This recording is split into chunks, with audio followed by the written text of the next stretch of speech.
সবচেয়ে অবহেলিত আত্মীয়ের নাম হলো ফুফু। ফুফুর সাথে একটু ফোনে কথা বলেন, একটু খোঁজ খবর নেন। আপনার বাবার বোন, আপনার অনেক কাছের আত্মীয়, তার হক অনেক বেশি। আপনার চাচা আপনার বাবার মতো, কোনো কারণে যদি মনোমালিন্য থাকে, জমি জমা নিয়ে গন্ডগোল থাকে, বাপের সাথে থাকুক বা আপনার সাথেও থাকুক, কিন্তু খবরদার তিনি আপনার আত্মীয়। কিয়ামতের দিন বান্দার হক, মানবাধিকার সম্পর্কে যখন আপনাকে প্রশ্নের মুখোমুখি হবে, যেই মামলার নিষ্পত্তি আল্লাহ নিজেও করবেন না, ওই মানুষ থেকে মাপ নিতে হবে, সেই মামলা আপনি ধরা পড়ে যাবেন, তখন আপনি বিপদে পড়বেন। এই জন্য সেই সময় যেন আপনি মুক্তি পান, নাজাত পান, এই জন্য চাচার সাথে সম্পর্কটা ভালো রাখবেন। চাচাতো ভাই বোনদের কোনো হক নষ্ট করবেন না, ফোনে যোগাযোগ রাখবেন। এই যে সম্পর্ক বজায় রাখা, খোঁজ খবর নেওয়া, বিপদ আপদে পাশে দাঁড়ানো, এক। নাম্বার 2, দানের ক্ষেত্রে অন্য গরিবের চাইতে আত্মীয়দেরকে প্রায়োরিটি দিতে হবে।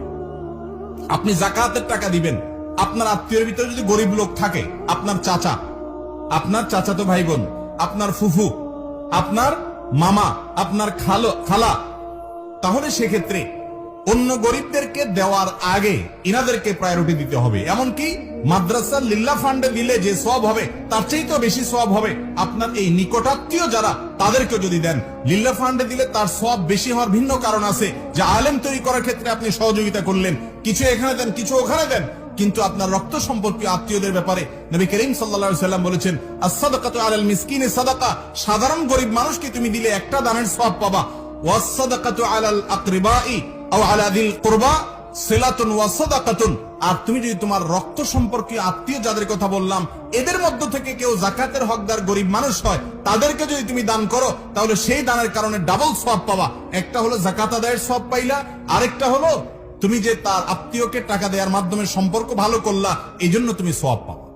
এই জন্য আত্মীয় স্বজনদেরকে দানের জন্য প্রায়োরিটি দিতে হবে। শুধু যাকাত বলে কথা নয়, এমনি হাদিয়া তোহফা বলেন, সাধারণ দান বলেন, আপনি আত্মীয়দেরকে আগে দিবেন। চাচা, ফুফু, চাচাতো ভাই বোন, ফুফাতো ভাই বোন এবং খালা, মামা, মামাতো ভাই বোন, দাদি, দাদা, নানা, নানি, ইনাদেরকে প্রায়োরিটি দিবেন। ভাই বোন তাদের মধ্যে সবচেয়ে বেশি। ভাই বোন যদি বড় হয় এবং তারা যদি ভিন্ন সংসার থাকে, তারা যদি আপনার অধীনস্থ না থাকে, তাহলে সেক্ষেত্রে আপনি একটা গিফট দিবেন, বা একসাথে থাকলেও গিফট দিবেন, হাদিয়া দিবেন, তোহফা দিবেন, অন্য কাউকে দেওয়ার চাইতে তাকে দিবেন। আল্লাহ তাআলা আমাদেরকে আমল করার তৌফিক দান করুন। তাহলে 4 নম্বর হলো আত্মীয় স্বজন, 5 নম্বর হলো সন্তান সন্ততি। এই সন্তান সন্ততিটা সিরিয়াল আর উপরে উঠতে পারে, আমি 5-এ বললাম। যাই হোক, আত্মীয়তার সম্পর্ক রক্ষা করা বলতে কি বোঝায়? আত্মীয়তার সম্পর্ক রক্ষা করতে বোঝায় হলো যাদের সাথে আপনার রক্তের সম্পর্ক আছে, ব্লাডের সম্পর্ক আছে, আপনার শরীরের রক্ত তার শরীরের রক্তর কানেকশন আছে, এই মানুষগুলো হলো আপনার রক্ত সম্পর্কীয় আত্মীয়। তাদের সাথে আপনার সম্পর্ক রক্ষা করতে হবে। সম্পর্ক রক্ষা করা মানে কোন কারণে তাদের সাথে সম্পর্ক ছিন্ন করতে পারবেন না।